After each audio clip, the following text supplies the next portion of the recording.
শ্রী শ্রী মা সারদা দেবীর জীবনের একটি ঘটনা।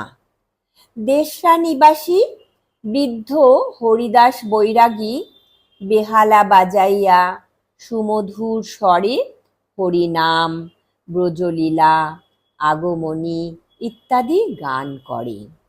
তাহার মুখে কি আনন্দের কথা উমে ইত্যাদি গীত শুনিয়া গিরিশবাবু প্রভৃতি মাতৃভক্ত অনেকেই মুগ্ধ হইয়াছিলেন। বৃদ্ধের শেষ বয়সে উদর পালন এক মহা সমস্যা হইয়া উঠিয়াছে। একদিন সকালে 10টার সময় সে মায়ের বাড়িতে ভিক্ষা করিতে আসিলে শ্রীমা তাহাকে তেল মাখিয়া স্নান করিতে বলিলেন এবং পরে বারান্দায় বসাইয়া তাহাকে পরম যত্নে মুড়ি, গুড় ইত্যাদি প্রসাদ দিলেন।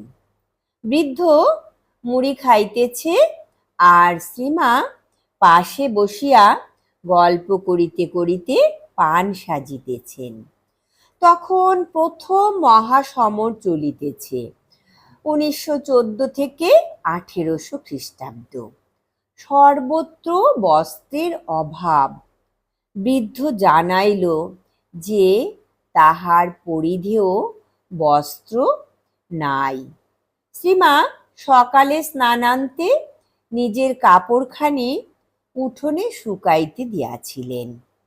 উহা একেবারে নূতন, 2-1 দিন মাত্র মা পরেছেন। বৃদ্ধের কথা শুনিয়াই তিনি উহা তুলিয়া আনিয়া তাহাকে দিলেন।